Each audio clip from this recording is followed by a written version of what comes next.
ask anybody's question but yours. You're an idiot. And really a disloyal person.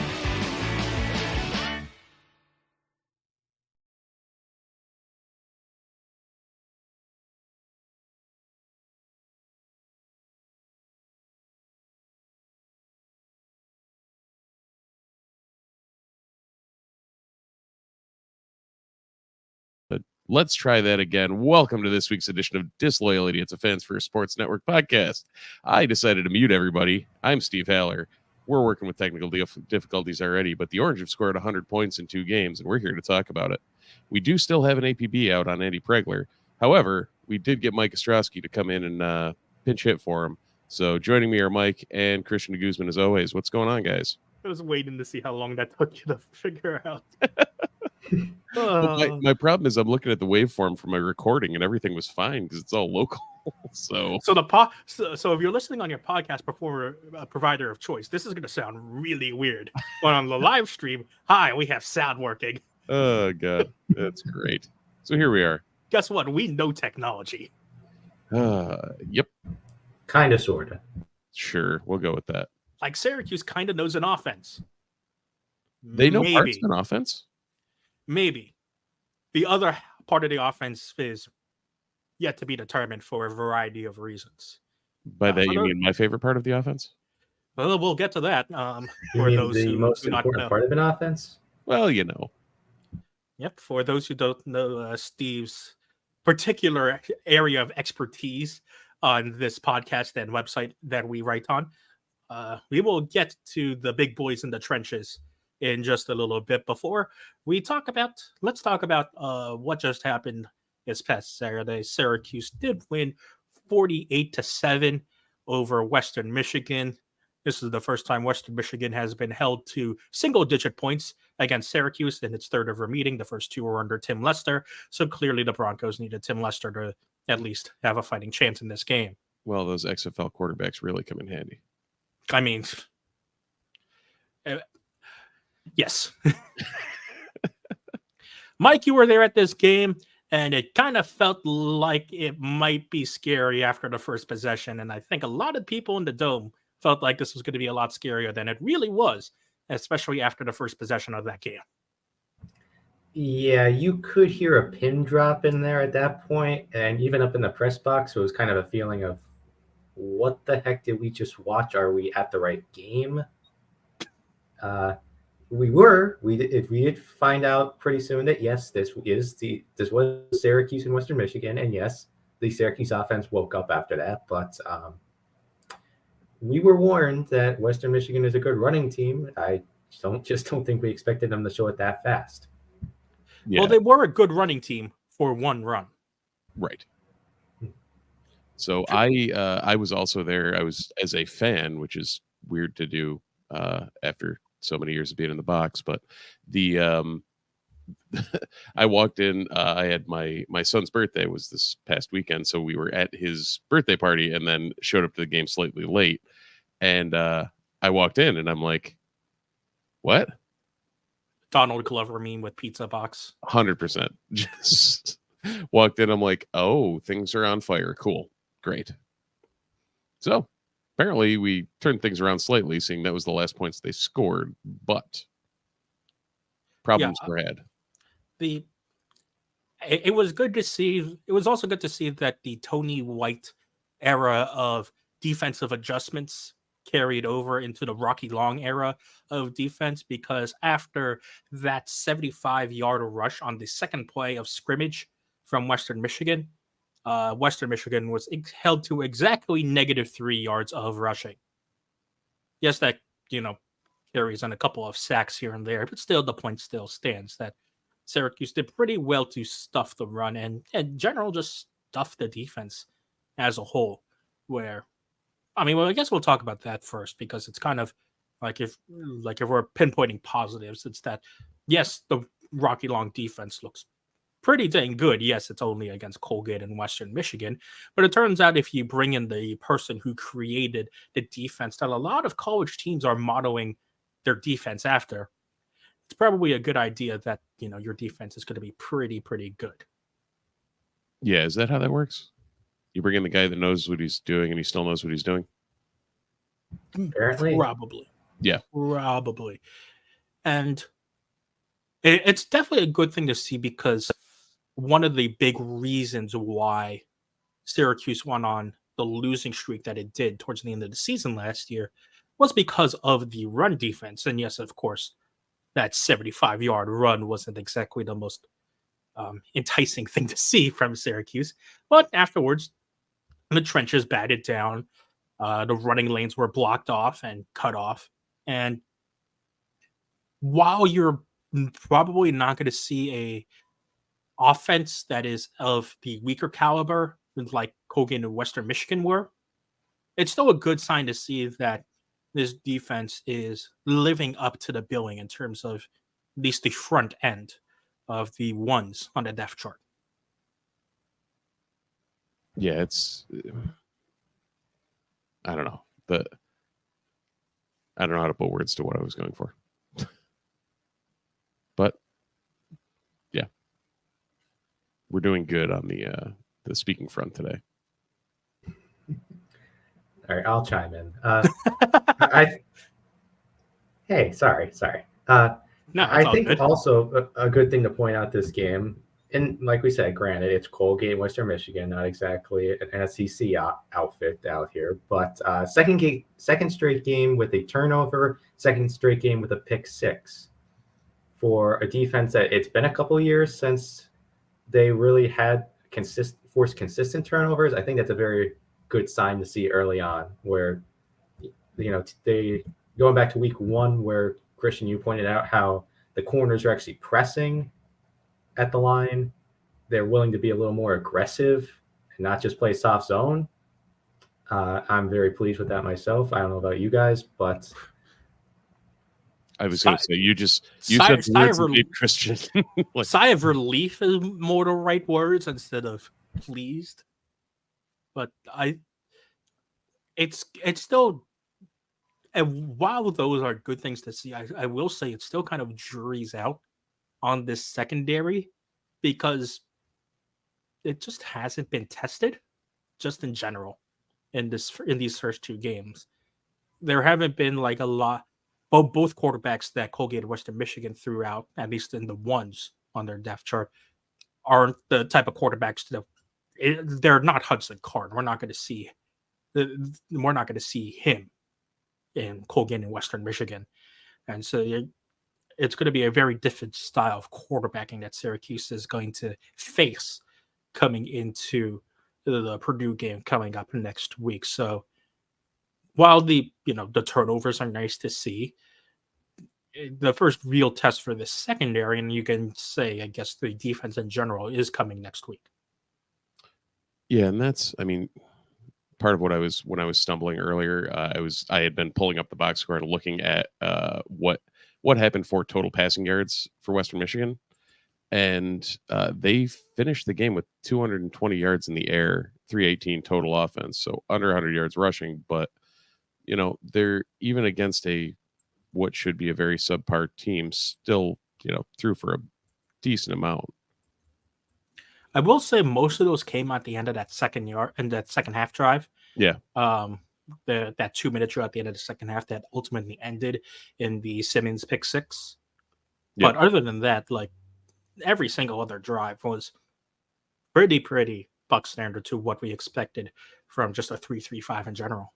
Now, that said, a couple of those drives and plays were completely killed not by Syracuse's coverage or not by Syracuse doing anything they should do, but by Western Michigan receivers literally just dropping the ball open in space. And I remember 3 distinct easy first downs that were dropped that way. So I thought you were going to say the penalties. Well, no, that's their own animal. Like I don't know if I've given up on harping on penalties at this point. Let's talk about that. We will get to that. No, let's talk about it right now. That was, out of all the Syracuse games I've watched, and it's been a few over the past years as a Syracuse fan, that was probably the longest the first half has ever taken. Literally 2 hours. Yeah, I could not believe that it was 4:30 up in the press box before the second quarter, started. And at that point, we're thinking, if we're going to be here this long, first off, we might as well grab second from the media spread. But second off, that whole pace of play thing that we thought was going to happen this year hasn't happened so far. Well, it's hard to pace play when the teams combined split evenly for 18 penalties. Western Michigan for 99 yards, Syracuse for 72 yards. So we won that battle too by sheer yardage, but both teams committed 9 penalties. That doesn't count all the offset and declined penalties also, which were plentiful in their number as well. Yeah, there was a lot of laundry on the field all around, and it was really affecting. Well, I mean, anyone who was at the Dome could see how quickly everything cleared out after the half, and even at the half, it was the students were. It was a mass exodus, and then my seats are right above the student section, so it was like I was chiding Dom, our co-writer on Noons, who's like, "Where'd you guys go? Everybody leave or what?" And it wasn't any different in the normal fan base either. Like everybody just kind of dispersed. Yeah, the swift answer was yes, everyone left. But it's still a problem that we brought up last week on the pod, continue to bring it up because it's a problem that Dino wants to correct, but hasn't found a way to correct in penalties. So last year, Syracuse was the most penalized team in the FBS. And already things are trending towards that direction, which is not a good sign. No, not a good sign at all. But, I mean, when you have a 6th year guard that at this point has committed 4 false starts in 2 games, it's probably not a great sign that you're going to correct things. And now's when we transition into this talk. The offense in general is interesting right now. And it's something that Emily Leckler brought up on Syracuse.com earlier today. If for people who somehow stayed awake during the first half of this game, you might have noticed quickly that Syracuse was throwing the ball a lot more than running the ball. And Emily put out a good theory to say that Syracuse probably right now might not trust its offensive line based on the personnel that it has at its disposal to run block at a level that is suitable for LeQuint Allen to show off his talents. So what we saw was LeQuint Allen run 8 times in the first half, and Garrett Shader drop back to throw 30 times. Excuse me, it's actually 33, but he rushed on 3 attempts. So, what does that mean? Does that mean that Syracuse doesn't trust LeQuint Allen? That's clearly not the case. We saw what happened in the Pinstripe Bowl. I mean, we saw what happened last week. He still got, if I'm correct, I think he got more carries last week. Yeah, he got 16 carries last week against Colgate and only 8 this week. And most of those carries were in goal line situations. He maybe had 3 carries in open field situations. So is the offensive line just not set up for run blocking? And if that, is this the offensive line you want out there pass blocking? Because pass blocking wise, it didn't look that great either.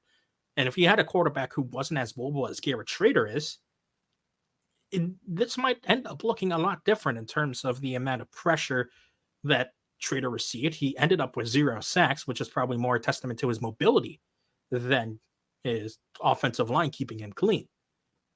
So right now, offensive line is, as we probably correctly assumed going into this year, the biggest worry on this team. Yeah, I won't disagree. Mike, you got anything before I go on a diatribe? Go right ahead, man. Alrighty. Okay. All right. So chairs back, lean back. Get coffee ready. One thing for you two, actually. what we saw against Western Michigan's an extremely blitz heavy team. Probably, I mean, well over 50% of their snaps, they're bringing somebody extra. And it's extremely high risk, high reward.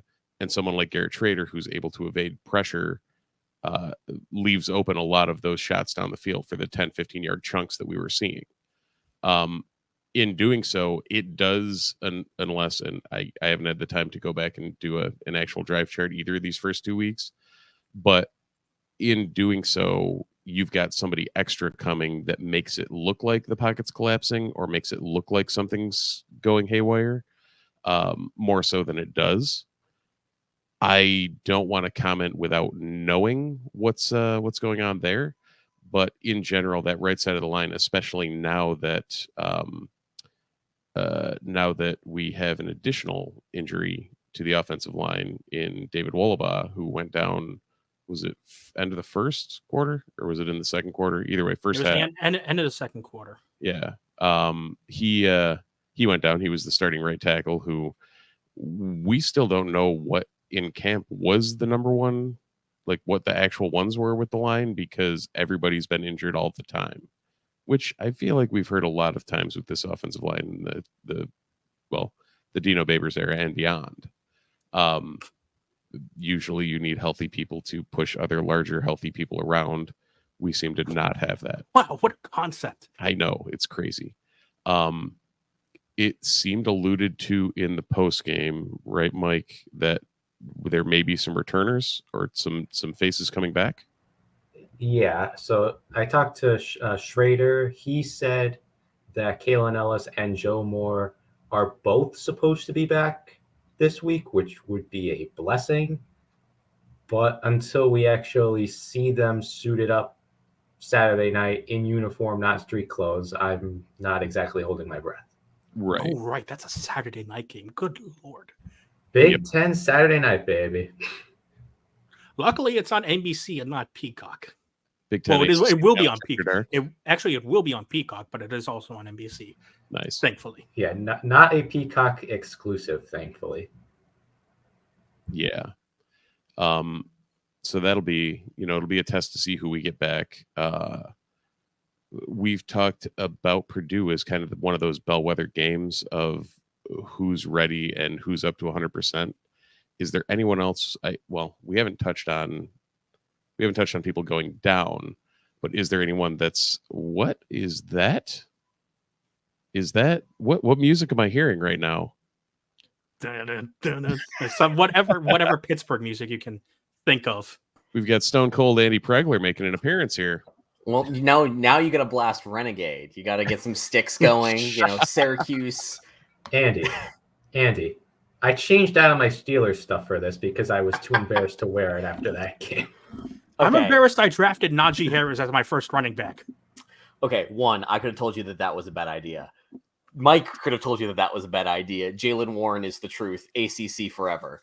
However, yes, the Steelers gear was put back in the laundry hamper and the home field was put back on. And then I remembered I had a nice dinner tonight. No offense to home field, but they should really make a Syracuse polo because then I can wear home field for both casual and fancy. Would like to put that out to Connor. Thank you very much. Sounds like your dog really likes the smell of your dinner. She does. So also my dog has this nasty habit of during Syracuse games where Syracuse is blowing out the opponent, being very calm. And then during like stressful games, deciding that she wants all of the attention. So naturally yesterday she was absolutely chill. But Are you I have sure? this... I thought it was going to be the opposite, given how, as Steve put it, and I totally agree with him, this was the least convincing 41-point win I've ever seen. I don't disagree with that to a point. Western Michigan, this is something that I think is kind of interesting about Dino's scheduling, and not to become John Casillo here. Well, we just did O-line rant, so we're into scheduling rant. You're right. Here we go. Yeah, there we go. I see natural here. We got this. So early when Babers was hired and when Steve and I were doing the show solo back in the day, thank you to all who are listening then for some reason. One of the things that we talked about was like how Babers and his staff had this fascination with the Midwest, where we were actively trying to recruit out of Ohio and Detroit, a lot of like Michigan, Western Michigan recruits. And so it made sense that we were playing all these MAC teams. Also, I feel like it's partially Dino giving like a little shake to these other schools, being like, look, we will schedule you for our bye game. Syracuse, my current employer, will gladly give you, all of my other friends, millions of dollars to come and lose to us in this game if all goes according to plan. And I actually really liked the MAC setup. I know that John was someone who kind of talked about how Syracuse has to juggle the sweet spot between teams that are going to be a pushover in some regards, so that way we can get the automatic 4 wins for bowl eligibility. But you also want the games to mean something and have something. And the MAC for a while was that like perfect sweet spot. We get into recruiting hotbeds that we are going after. We get an opponent who is, we're going to require 95% effort, maybe not 100%, but it's going to require most of the effort. And man, this Western Michigan team was just not there. After that first drive, I have not seen a team just so thoroughly and utterly mismatched, and yet there's a lot of 1 and 2 star recruits on that team that in older years Syracuse might have been looking at. It just felt like, even though Syracuse didn't have its best game, which is probably the unconvincing part, they didn't need it against Western Michigan, which then brings me around to the question of like, look, I don't love the fact that we're playing Penn State in a home and home. I really don't like the fact that we're going to Tennessee or we're going to play Tennessee in Atlanta in 2 years. Like, I don't think that's the answer here. But this Western Michigan game felt more akin to Colgate than in past years when we played Western Michigan on the road in Kalamazoo with an Eric Dungy at quarterback, and that game felt like a precursor to something important. I may have the solution for you. A conference named the AAC, ignoring Cincinnati. Look, I would love a Syracuse-Tulane home and home to pick back up, because the battle of the home field best mascots would be an amazing game to take place every year. An excuse to get me down to Louisiana. But a lot of Syracuse fans will make that trip. Yeah. But I think reasons one of the things that don't include playing Tulane. But you look at it like this Purdue game is, we'll get to the Purdue preview in a minute, but like this Purdue game is basically a toss-up according to odds makers. And then the Army game should roll. So Syracuse essentially is only playing one non-conference toss-up game. Going 3-1 in non-conference, really important. I'm not trying to say that we shouldn't keep scheduling it that way. It does just feel like, though, the only thing that could have come out of the Western Michigan game was injuries. And the only thing that came out of the Western Michigan game was injuries. Well, let's get to that, because we already talked about one injury. We didn't talk about the other important injury that probably changes this team. Probably the second or third Syracuse play from scrimmage, Arondé Gadsden gets his ankle rolled on, and he is limps off the field, heads to the locker room, returns to the field on crutches and with a boot on his right ankle. Dino said after the game that, and confirmed reports that Gadsden was already dealing with an ankle problem coming into this game, but it was the other ankle. So Gadsden now has both of his ankles hurting in some capacity. And he has his head in his hands, for those of you who are not watching the live stream right now. I didn't realize the ankle was a different ankle. I thought it was the same ankle. Same. Nope. It is a completely different ankle. This And now Syracuse's preseason All-American, one of the only times Syracuse has had a preseason offensive All-American in the 21st century, is now highly questionable. Trademark not included from ESPN. Highly questionable for this Purdue game. Ow. That's an owie. This is an owie. So I leave it to you, gentlemen. What now? Put Gadsden in an ice bath from the waist down and just heal. And in all honesty, at this point, don't play him against Purdue. If we're not going to play him against Purdue, here's actually my theory. If we're not going to play him against Purdue, The next time I want to see Gadsden on the field is against Virginia Tech. Okay. No, I think at this point the Clemson game has fundamentally changed.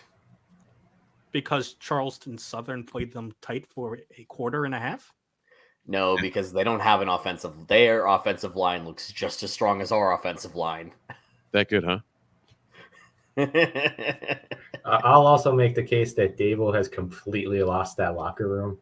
So that is. Oh, that's spicy. The Clemson preview episode is going to be amazing when we all get on here. Speaking yeah, of which, tune back in sometime this week as we will be joining our Fans First Sportsnet brethren from the Purdue side of things for another game preview. Yeah, it's tentatively a Wednesday broadcast, so we'll see. We'll keep you all updated more on that as it comes.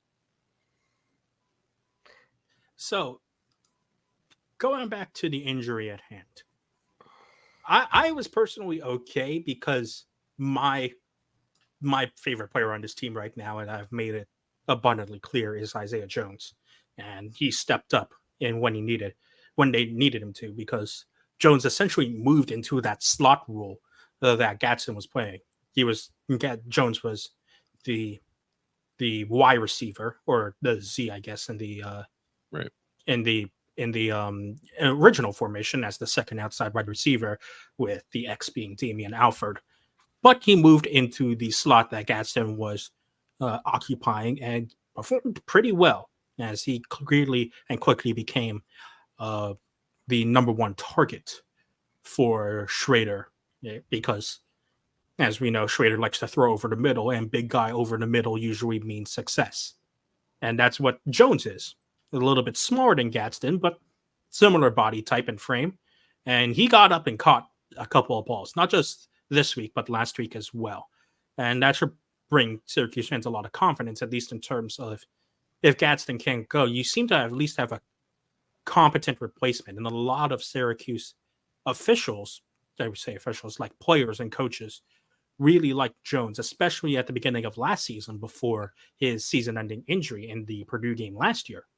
And so to see him now perform, at least in the first two games of the season, looks like, at the very least, you have someone to replace Gadsden. Whether you have someone to replace Jones on the outside is another story. And while, yes, there are people who have shown up, it's still a lot of unproven talent. Because Damian Alford, you know what you're getting from Damian Alford. We know what we're getting from Isaiah Jones. We know what we're getting from Rondé Gadsden. However, there's still I see your puzzled look on your face, Steve. The reason I'm saying this is that there's still a little bit of green, at least in my opinion, on Donovan Brown and Amari Hatcher, who are the other guys that are going to probably replace Jones on the second outside receiver. Mm-hmm. And we've only seen Brown in 2 games in significant action, last week and this week. But he hasn't been targeted that much. Yes, he had that fancy 86-yard touchdown run, but hasn't been featured that much. And Hatcher really has only played in cleanup duty at last year on the second string, and this year as the 1.5 option. Yep. And so it's going to be interesting to see how those two guys perform once the level of competition theoretically takes a step up. So a couple things on that. Do we know what we're getting with Alford? Because the last that is a good point. Damian Alford did do a very good Kadarius Toney impression. Yeah, I have not seen any complete Gator arms maneuvers either. So that's a question mark. Mike, did we hear anything about Pena in the presser? Nope. I'm guessing it's still going to be a couple weeks. I'll try to find out tomorrow morning, but he was doubtful going into the game. So I'm, in Dino's language, I'm guessing that's still in a couple weeks. Yeah, that's a good half season still. Yeah, we've had people that were listed number 1 on the depth chart that didn't play for like 6 weeks. So yeah, The Gadsden loss is going to sting, and I think it's pretty obvious that he's not going to play against Purdue at this point. As soon as he came out of the locker room with Brad Pike next to him instead of insert random football trainer guy, you knew it was bad because Brad Pike only shows up if it's a big injury. So that was red flag number one. But even if Pena's not there, the one player who really impressed me from this game was Donovan Brown. Donovan Brown showed me a lot of, like, I was excited that he had made the depth chart, not realizing that the Pena injury news was forthcoming. But he is your typical slot receiver. He does the quick little dirty moves in order to get a little bit of space. He has some nice yards after catch potential there. He also is the body type where he can use his size to create some space. And that's the one thing that I have as a question going into this Purdue game is I think objectively Syracuse has better skill position players on both sides of the ball than Purdue has. It's just a matter of size and whether or not Syracuse's players use that size. Like Alford is a great example of a guy who's been bigger than everybody for 3 years, and we've yet to see it actually materialize into something consistent. And I think Donovan Brown is somebody who, in this game against Western Michigan and against Colgate, I saw a guy who's able to consistently use his size to his advantage, and they're going to need to do that against Purdue. And so I would feel a lot better if Pena was back. But I think the drop between Pena and Brown is way less than the drop between Gadsden and whoever the next primary pass catcher is going to be. Because at this point, I think it's really obvious to say that Gadsden, I don't care if you call him a tight end, you call him a wide receiver, whatever, he is the primary target in Syracuse's passing attack. It's kind of like Travis Kelce with the Chiefs. He's listed as a tight end, but he's really an inside wide receiver.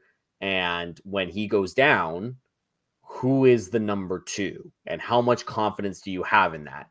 The Chiefs trusted Kadarius Toney, and it did not end well.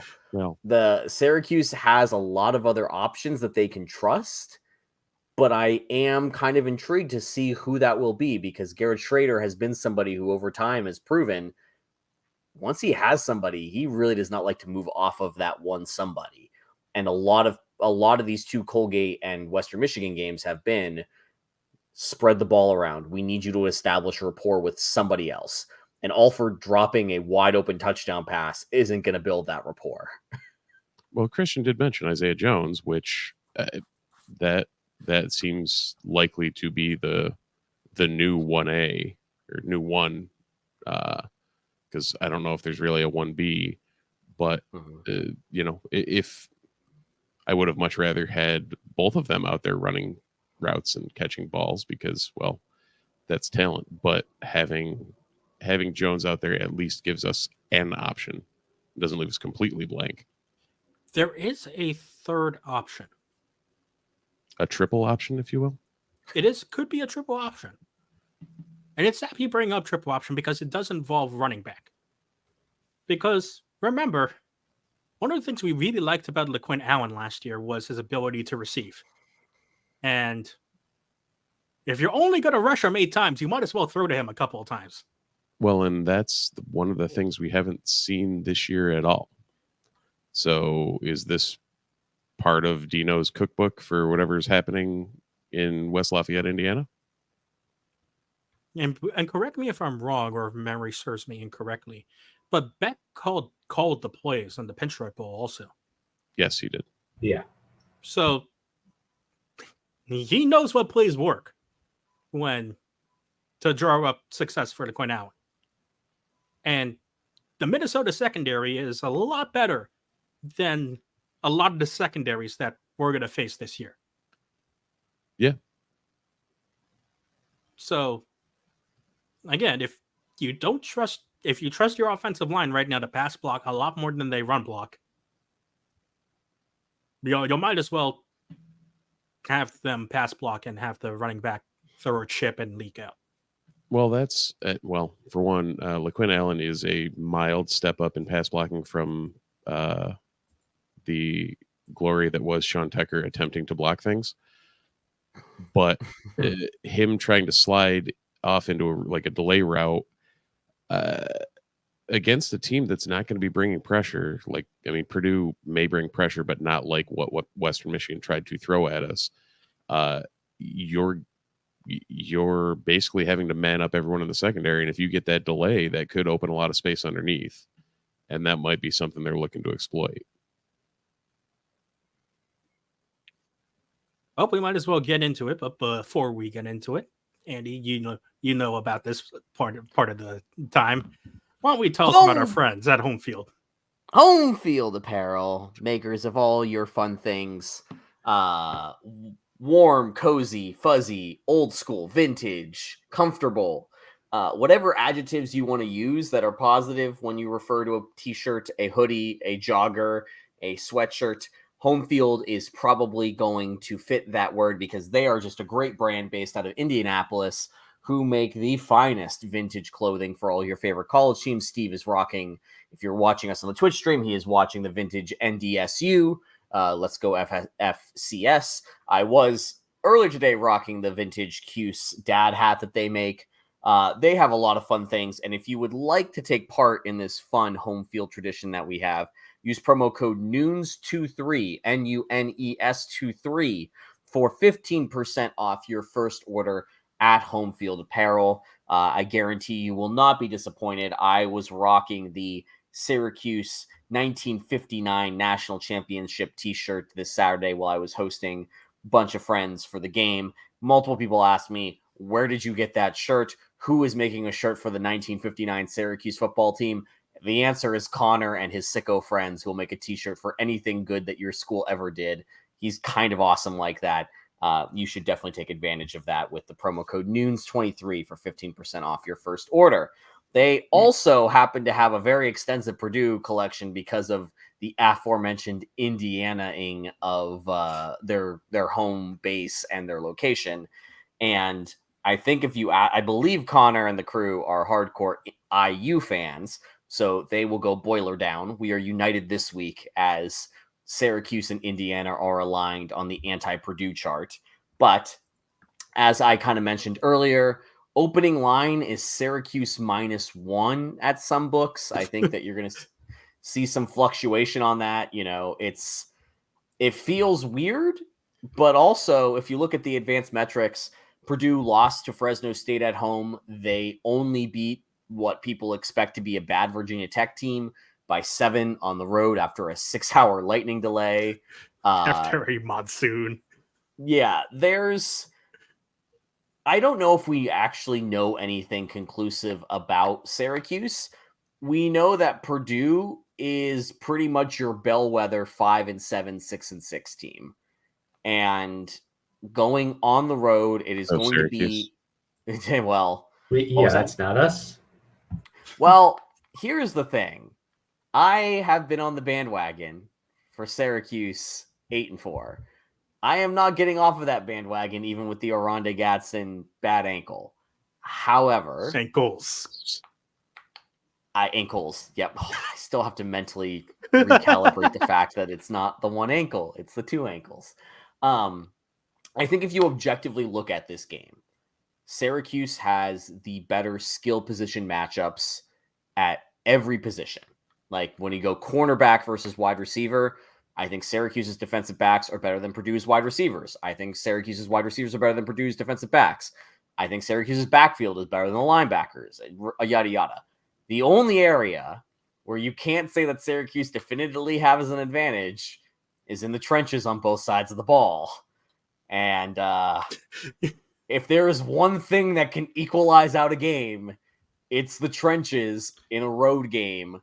It's like a 7:30 NBC kickoff, so don't worry about getting your streaming option. It is big time NBC here.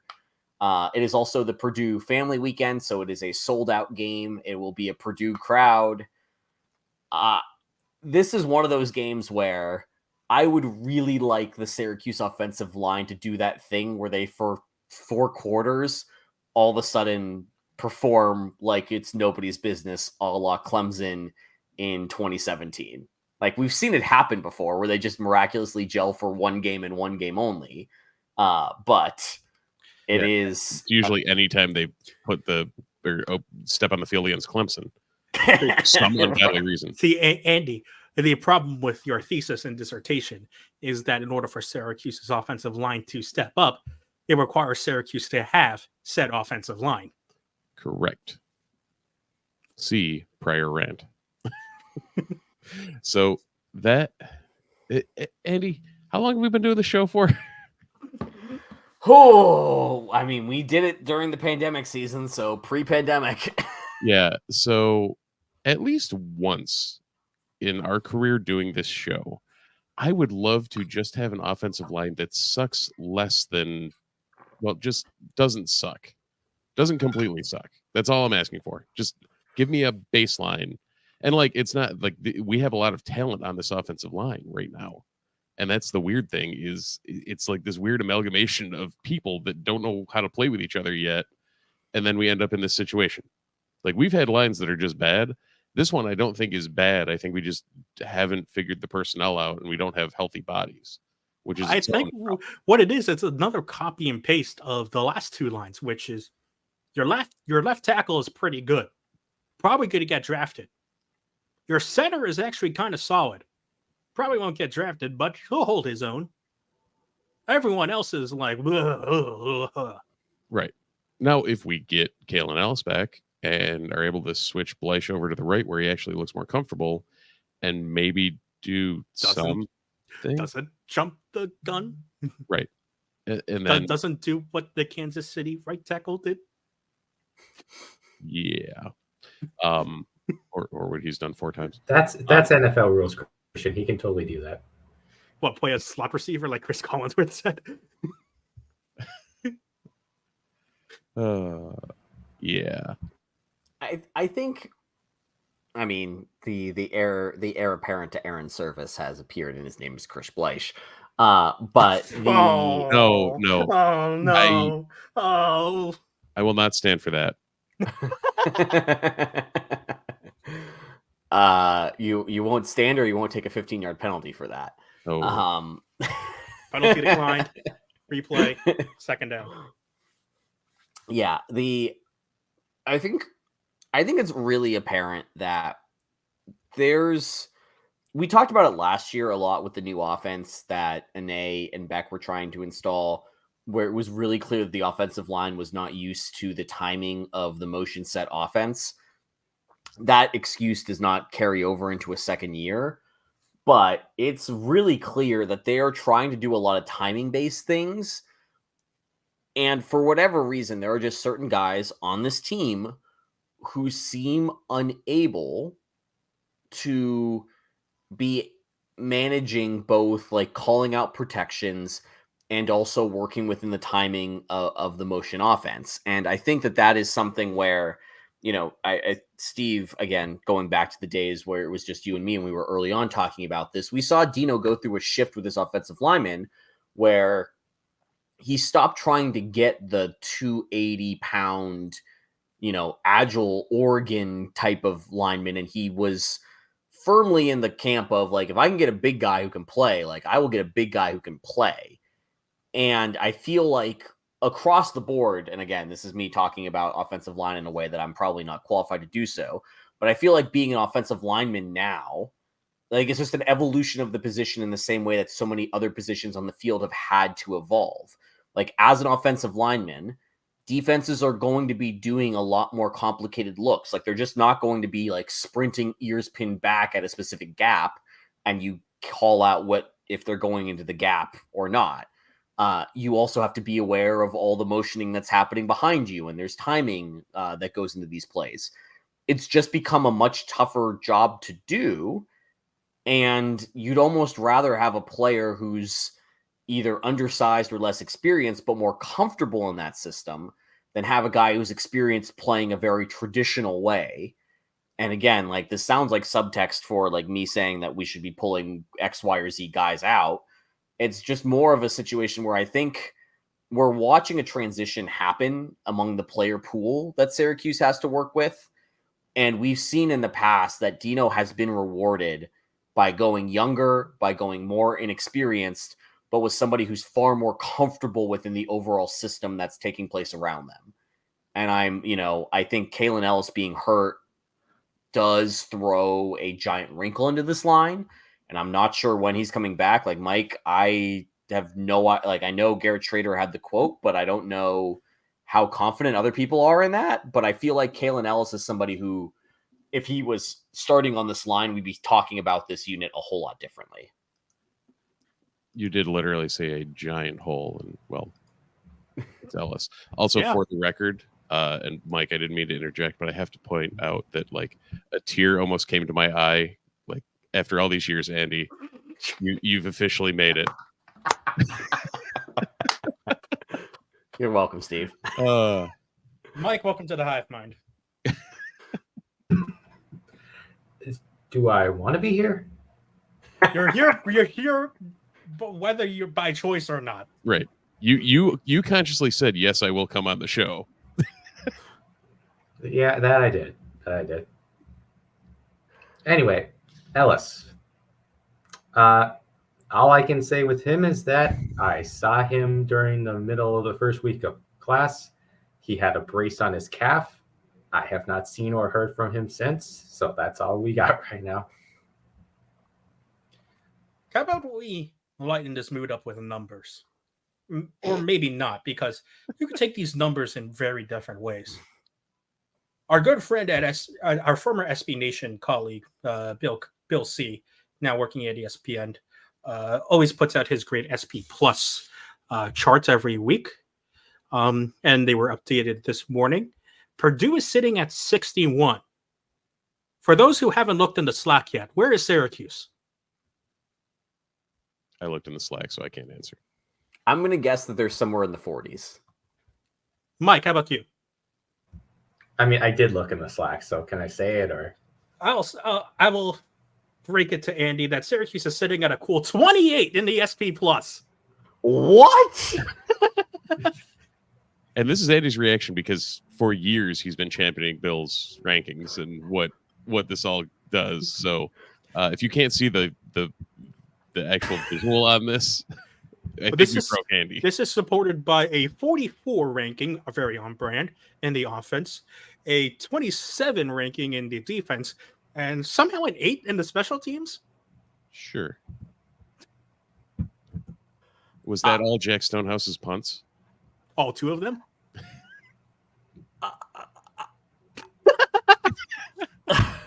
We don't need Craig for the first time in probably this podcast's short history, Andy is lost for words. Yeah. Okay. Steve, I'm about to say something that's going to make your brain hurt. Are we watching the 2014 Doug Marrone team all over again?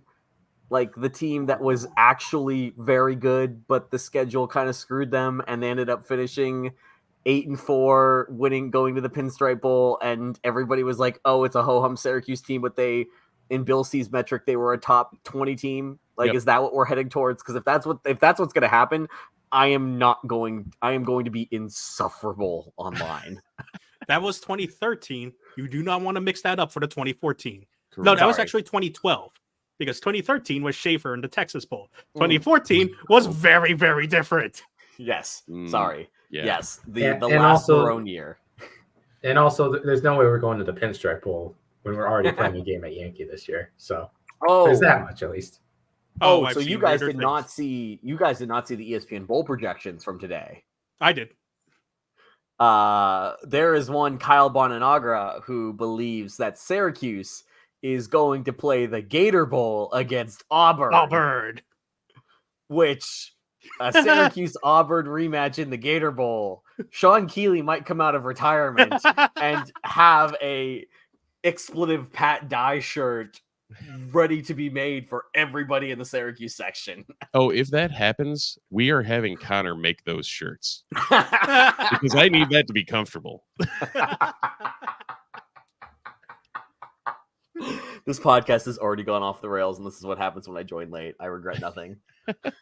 So Syracuse is 30 plus rankings higher than Purdue and SP plus. I don't know how, but So and let's then take a look what at were we? I said it already. Purdue was right You're the- now. better than them at everything except the one thing that you kind of need to be good at in football. Purdue is 61 in offense and 67 in defense. Huh? At least they're consistent. So I don't know. What I will say also, looking at the box scores and trying to get a general sense of this Purdue team also, is that the game plan we saw against Western Michigan could also set up the game plan against Purdue, because Purdue's one defensive strength, like Andy mentioned, was in the trenches, which means you're pretty good at stopping the run. So that probably means that Syracuse is going to want to pass a lot. But are they good at stopping the swing pass? Oh, you mean that play that infuriated me that we ran with Tucker every time last year, where he just kind of lazily went in motion to the outside and the ball was snapped while Tucker was still going in motion to the outside? Yeah, that one, but a variation of it that doesn't suck. Okay. I was thinking more like, your standard belly, like pass block into a belly and like hit in underneath and give Price some space to work and give a chip and then leak out to the side. right. Actually, do things instead of telegraph exactly what you're going to do every single time. Yeah. Yeah. I'm not sure I understand. There's Siri was confused there. Yeah, Siri was confused somewhere. I like, it feels really reductive to say that a football game is going to come down to trench warfare, but like it really I've been preaching is this for years. but like let's be like, Steve corrupted the site with soccer first, and now he's slowly trying to bring the offensive line in. But this is where we're at. Like, I think that if Garrett Schrader gets enough time, like, I think that there are weapons that Syracuse has that Purdue can't keep up with. And again, from what we've seen so far of Purdue against Fresno State and against Virginia Tech, it's not like this offense is like last year's offense where they're able to score at will. So you get into a situation where, look, on paper and with the numbers, this feels like Syracuse is the better team. It's just a matter of, those lines. Purdue is bigger on the offensive line than Syracuse is on the defensive line. The offensive line of Syracuse is not performing to the level that they should be performing to the level of. Against Purdue, Purdue's just gonna kind of put bodies in front and push. I am curious if, not necessarily swing passes, Christian, but one of the things that Beck has been carrying over from the NA days has been these pre-snap motions with the intent of getting linebackers to pause a moment before they make a move. I think that, like, if you watched across college football this week, that's what Nebraska was doing really well against Colorado, was that they knew that Colorado was looking for quick outlet passes, and credit to our old friend Tony White, he basically countered Sean Lewis and said, but what if I drop 8? And the answer was, oh, you can't make the quick read. And I wonder if you're Syracuse and Purdue is going to kind of be the opposite. You're just running a bunch of motion stuff with Donovan Brown and Damian Alford and LaQuint Allen, and you're just getting guys moving across the line and saying, like, look, either halt your blitz or I'm going to dump it to this guy in space and get 3 to 10 yards. Your choice. And I feel like that's an oversimplification of the game plan, but at the same time, it's something that we've seen Beck be very willing to run, and they've been setting up looks for that all season. Now, this analogy is going to sound weird, but bear with me. Is this a game where we need Garrett Schrader to be more like Eric Dungy and less like Tommy DeVito? Don't get hurt. Without the getting hurt part. I don't know if you can have one without the other. Try. That's just a Syracuse quarterback thing in general. So You could have If just we're said talking- Syracuse and just leave it at that. Fair. Yeah.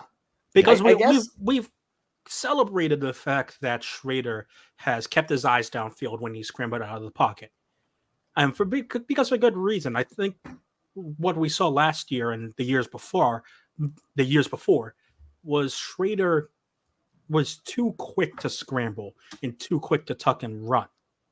And this year he's keeping his eyes downfield a lot, where he's only rushed 3 or 4 times per game. However, his legs are an asset for a reason.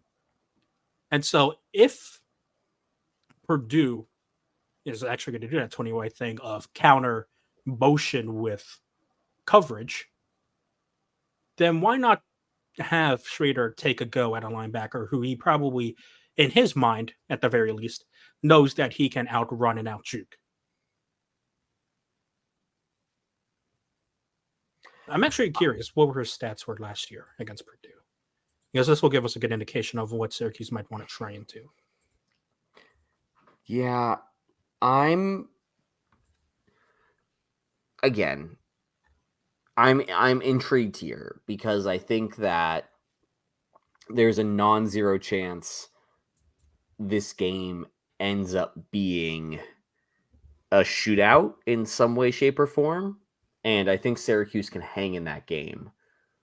But if this is a situation where Purdue does get into the backfield pretty consistently, and they do so by bringing extra men and not just having 3 or 4 guys overwhelm the 5 guys that Syracuse has on the line, I wouldn't hate seeing Schrader rip off a couple of those big runs that he's done before to keep teams honest.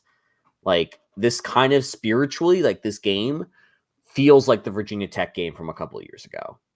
Like, going into a quote-unquote hostile environment, you know the teams are pretty even in the trenches, even though Syracuse might have an advantage everywhere else. And Schrader just needs to use his legs to make plays. Not the worst situation, considering that, you know, he's 2 years older from that moment now, or a year older from that moment now. But I'm still cautiously...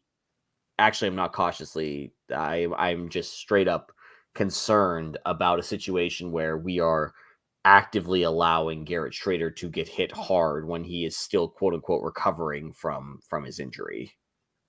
So Schrader's stats last year: passing 13 for 29, 181 yards, 3 touchdowns, 2 sacks. Rushing 17 attempts, 89 yards gained. So effectively, he rushed 15 times and gained 89 yards. So you have to believe that at some point in some affect opened up the field for Schrader to, at least in general, lead that game-winning drive at the end of that game last year. So there is at least that possibility for that exact thing to happen again this year.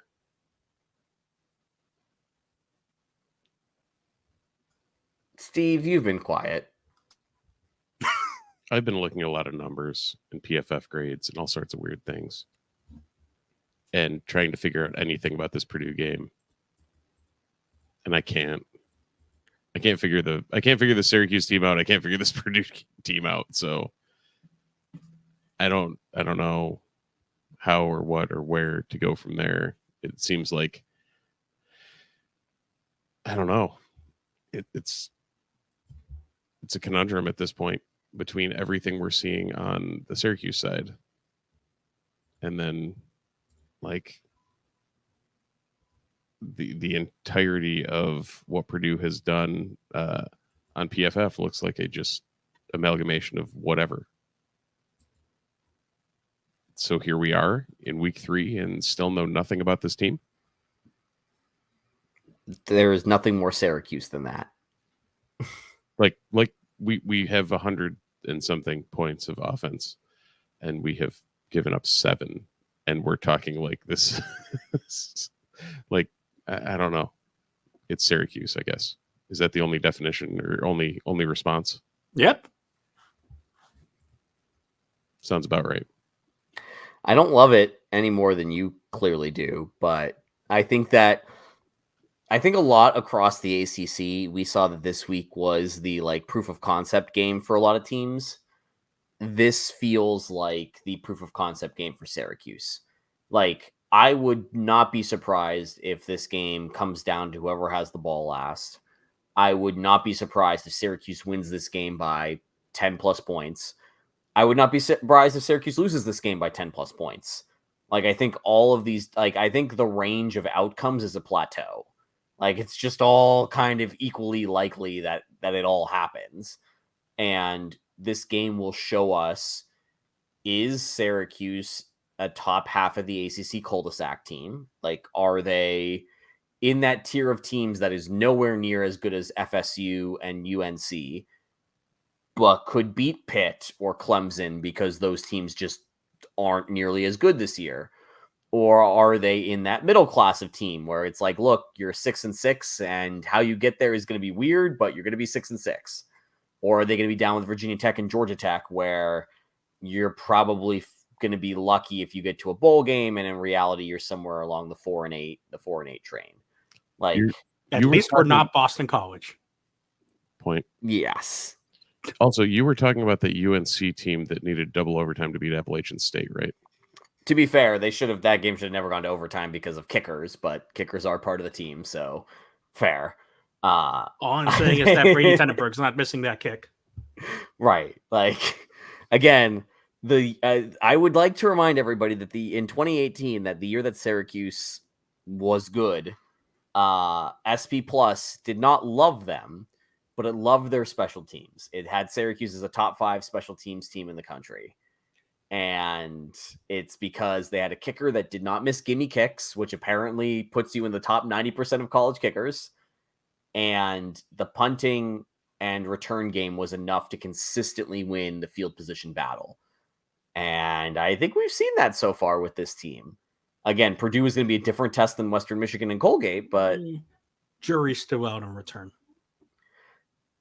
I think the jury's still out, but I think the Purdue game will give us a better, again, proof of concept. What do we got here? Because when Pena comes back, the return game will be great. What can you do without him? And do you hand the reins to Donovan Brown? Yeah, He's fast and shifty. We like fast and shifty. And he did not fumble twice this past weekend. Also that's very, very valid. Very, very, very important. Yeah. You know who else didn't fumble? The Syracuse soccer team. Hey. Holding serve against a number 7 visiting Louisville Cardinals team. Yes, Christian, they did basically lose it in the soccer equivalent of stoppage time. That's what I'm saying. They were up 2-1 until the last minute and a half, I believe. I think it was an 88th minute goal. But overall, this team, you can still tell, is figuring itself out 100% from a bunch of transfers coming in, and still being able to look the better team for just about the entire game against the number 7 team in the country. I think we're in for the real deal again, boys. How likely do we see another run the table season for Syracuse where they win the ACC and they're in the national title conversation? Are we at that level? You know what this honestly might turn into? A repeat of last year, where the swing game is Clemson. Always. For some reason, Syracuse and Clemson is always the stupid soccer game that means too much and is always way too good of a game. Every single year. Neat. So, I'm really getting annoyed of hearing about how Clemson is an important game for Syracuse sports. Well, we did come to the ACC.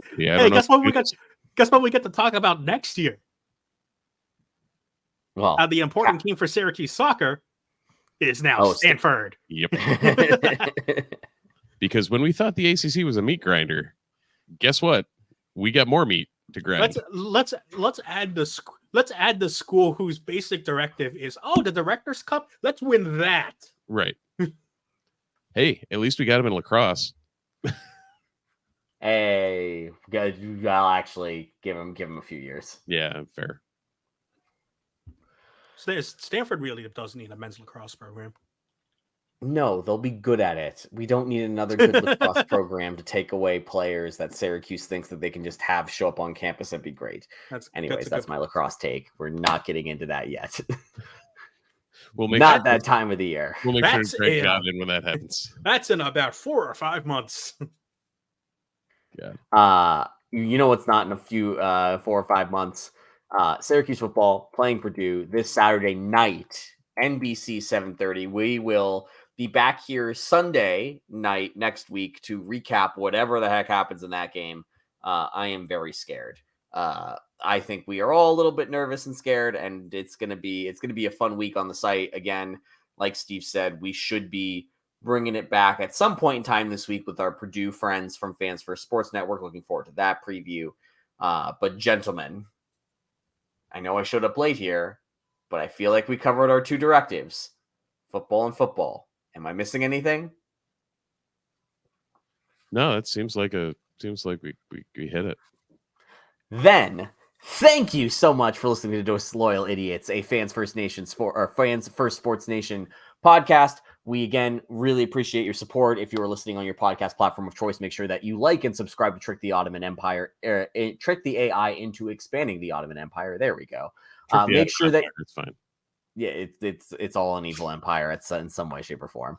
Make sure that if you are watching us on Twitch, we do this live most nights, Sunday at 8 p.m. Eastern. Make sure you like and subscribe over there so that way you can see all of our fun facial reactions when we find out how high Syracuse is ranked in SP Plus or how low Syracuse is ranked in SP Plus. It goes both ways.